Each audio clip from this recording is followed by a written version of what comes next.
Assalamualaikum warahmatullahi wabarakatuh. Kami dari pabrik Urea Formaldehid dengan nama pabrik kami yaitu PT Indoreform Tbk.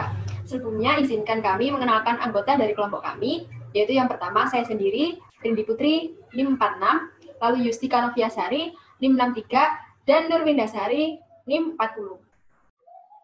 Baik, di sini kami akan menjelaskan tentang rancangan pabrik Urea Formaldehid PT Indoreform Tbk, proses dibesar dan kapasitas 4.000 ton per tahun.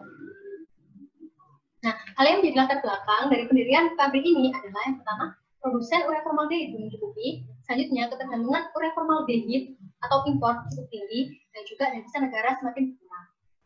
Nah, untuk benefit dari pabrik urea formaldehid sendiri yaitu ada 4. Yang pertama, mengurangi kebutuhan impor, menghemat devisa negara, membuka lapangan kerja, serta mengurangi pengangguran dan kemiskinan. Berikut ini adalah kegunaan urea formaldehid. Di antaranya adalah sebagai bahan adhesif, papan fiber, baut polywood, dan laminasi.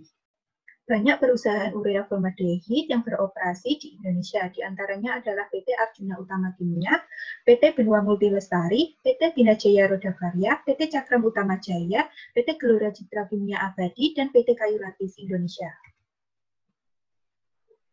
Laju pertumbuhan impor dan ekspor dapat kita ketahui, yaitu impor dari tahun 2010 hingga 2014 yaitu minus 6, sekian, sedangkan ekspornya yaitu 15, sekian. Selain laju impor dan ekspor, kita juga akan melihat laju pertumbuhan konsumsi dan produksi. Laju pertumbuhan konsumsi yaitu senilai 13, sekian, dan produksi sebesar 14, sekian. Nah, di sini ada kapasitas produksi. Dikarenakan kapasitas produksi tersebut cukup besar dan terbilang masih pabrik baru, kapasitas produksi yang digunakan adalah 10% dari jumlah konsumsi, yaitu sebesar 74.000 ton per tahun. Tahapan pembuatannya sendiri terbagi menjadi dua. Yang pertama adalah pembentukan formaldehid dengan mereaksikan metanol dan oksigen. Selanjutnya adalah pembentukan urea formaldehid dengan reaktan formaldehid dan urea.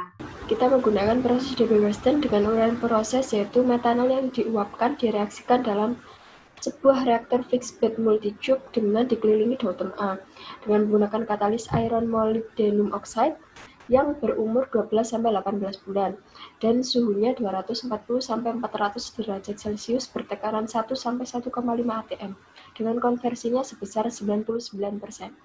Berikut ini merupakan diagram alir pabrik urea formaldehid dengan kapasitas 74.000 ton per tahun. Kali ini kita akan menyoroti dua alat utama di pabrik ini yaitu reaktor dan juga absorber. Mengenai neraca massa pada alat absorber.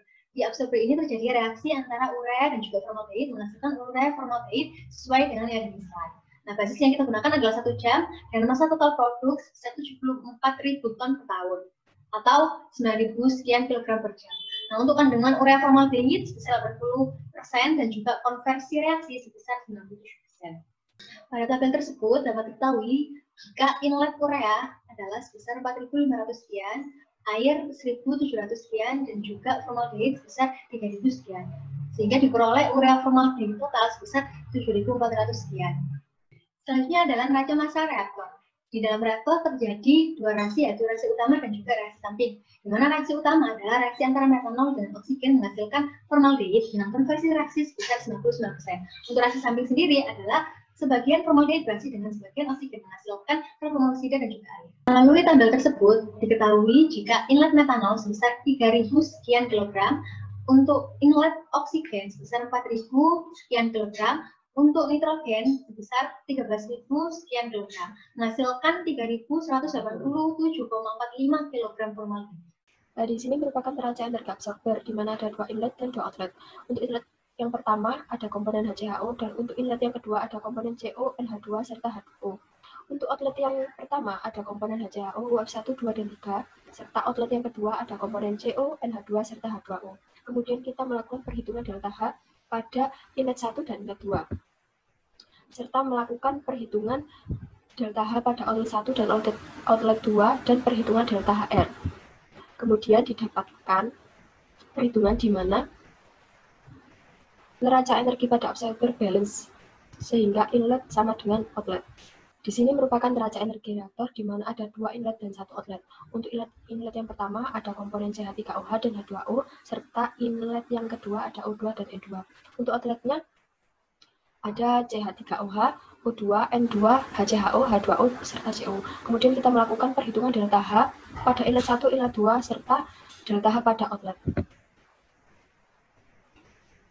Dan tidak lupa melakukan perhitungan delta HR, sehingga nanti akan didapatkan bahwa neraca energi di reaktor balance, di mana inlet sama dengan outlet. Instrumentasi merupakan peralatan untuk mengamati, mengontrol, dan mengendalikan proses produksi.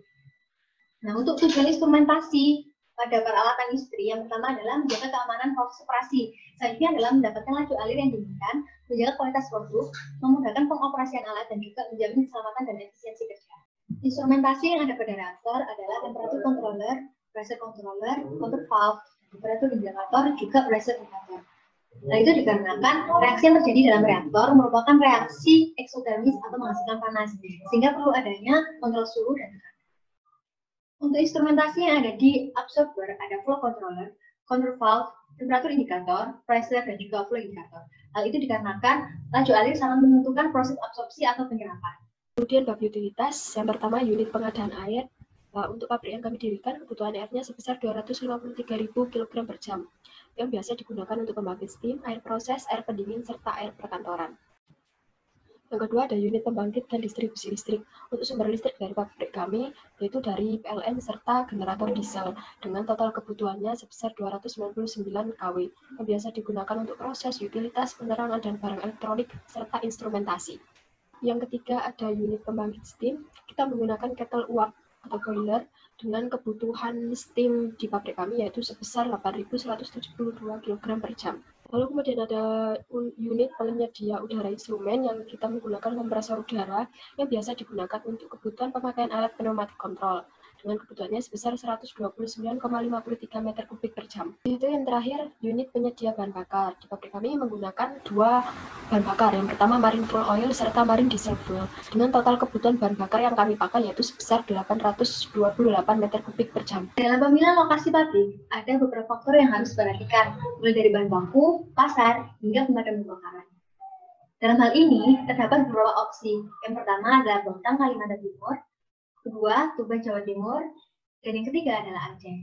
Berdasarkan faktor-faktor tersebut yang ada di tabel, diketahui jika Bontang, Kalimantan Timur memiliki nilai yang tertinggi, sehingga cocok untuk dijadikan lokasi pabrik.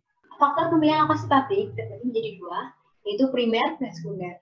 Untuk primer sendiri, yaitu penyediaan bahan baku, pemasaran produk, transportasi, dan juga tenaga kerja. Untuk yang faktor sekunder, ada perluasan area unit, perizinan, serta prasarana dan fasilitas sosial. Ini merupakan peta lokasi, jadi pabrik ini akan didirikan di kawasan industri Bontang.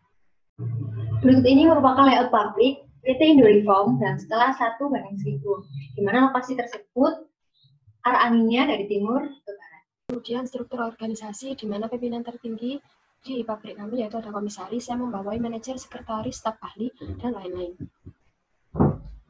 Serta untuk pembagian jam kerja sendiri kita ada 2, yaitu karyawan non-shift serta karyawan shift.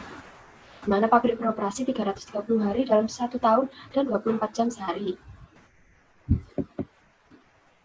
Untuk pembagian jam kerja sendiri, setiap orang memiliki waktu 8 jam per hari untuk jam kerjanya. Dan setiap hari ada total 117 orang yang bekerja per harinya. Nah, untuk gaji pegawai dapat dilihat di slide di mana ada range-nya sesuai dengan jabatannya masing-masing. Harga alat industri akan berubah setiap tahunnya, tergantung pertumbuhan ekonomi. Nah, di sini dapat kita lihat analisis ekonominya yaitu biaya langsung, engineering dan biaya konstruksi, TDC, engineering dan biaya konstruksi, FCI, IC, TCI, WCI. Dan komponen biayanya yaitu distribusi dan pemasaran, lead bank, administrasi, financing, dan produk urea formaldehyde. Kemudian kita akan melihat laju pengembalian modal sebelum dan sesudah pajak dan waktu pengembalian modal sebelum dan sesudah pajak. Dan terbentuk kurva BEP. Sebanyak kurva BEP ini 52%. Terima kasih atas perhatiannya. Mohon maaf jika ada kesalahan. Sampai jumpa. Wassalamualaikum warahmatullahi wabarakatuh.